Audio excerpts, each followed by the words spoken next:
Sir, ಇವತ್ತು ಹೋರಾಟ ಮಾಡಿದ್ರಿ ಕೇಂದ್ರ ಸರ್ಕಾರದ ವಿರುದ್ಧ. ಪದೇ ಪದೇ ನಿಮ್ಮ ವಿರುದ್ಧ, ಕಾಂಗ್ರೆಸ್ ವಿರುದ್ಧ ಇಡಿ ಆರೋಪ ಮಾಡ್ತಿತ್ತು. ಸತ್ಯಕ್ಕೆ ಜಯ. ಸತ್ಯ ಯಾವಾಗಲೂ ಉಳಿತದೆ. ನಾನು ಹೇಳಿದ್ನಲ್ಲ, ಈ ಗಾಂಧಿ ನೋಟು ಅವ್ರು ತೆಗೆದಾಕ್ಬಿಡ್ಲಿ.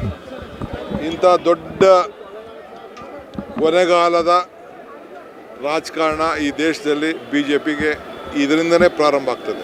ಸರ್, ವೇಷ ಭಾಷಣದ ವಿರುದ್ಧ ಇವತ್ತು ಶೋಭಾ ಕರಂದ್ಲಾಜೆ ಅವರು ಪ್ರೆಸ್ ಮೀಟ್ ಅನ್ನ ಮಾಡಿದ್ದಾರೆ. ನೆಕ್ಸ್ಟ್ DC ಅವರ ವಿರುದ್ಧ ಮಾತನಾಡಿದ್ರು ಕೂಡ 10 ವರ್ಷ ಜೈಲಿಗೆ ಹಾಕ್ತಾರೆ. ನೆಕ್ಸ್ಟ್ ನಾವು ಎಲೆಕ್ಷನ್ಗೆ ನಿಲ್ಲೋದಕ್ಕೆ ಸಾಧ್ಯ ಆಗಲ್ಲ ಅನ್ನುವಂಥ ನಿಟ್ಟಿನಲ್ಲಿ ಅವರು ಬಿಟ್ಬಿಟ್ರೆ ಒಳ್ಳೇದು. ಸರ್, ಇವತ್ತು ಹೋರಾಟ ಮಾಡಿದ್ರಿ ಕೇಂದ್ರ ಸರ್ಕಾರದ ವಿರುದ್ಧ. ಪದೇ ಪದೇ ನಿಮ್ಮ ವಿರುದ್ಧ, ಕಾಂಗ್ರೆಸ್ ವಿರುದ್ಧ ಇಡಿ ಆರೋಪ ಮಾಡ್ತಿತ್ತು.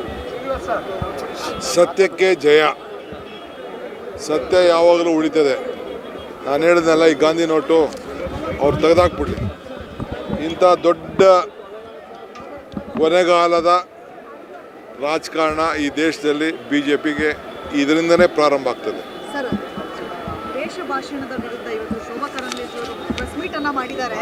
ನೆಕ್ಸ್ಟ್ DC ಅವರ ವಿರುದ್ಧ ಮಾತನಾಡಿದ್ರು ಕೂಡ 10 ವರ್ಷ ಜೈಲಿಗೆ ಹಾಕ್ತಾರೆ. ನೆಕ್ಸ್ಟ್ ನಾವು ಎಲೆಕ್ಷನ್ಗೆ ನಿಲ್ಲೋದಕ್ಕೆ ಸಾಧ್ಯ ಆಗಲ್ಲ ಅನ್ನುವಂಥ ನಿಟ್ಟಿನಲ್ಲಿ ಅವರು ಬಿಟ್ಬಿಟ್ರೆ ಒಳ್ಳೇದು.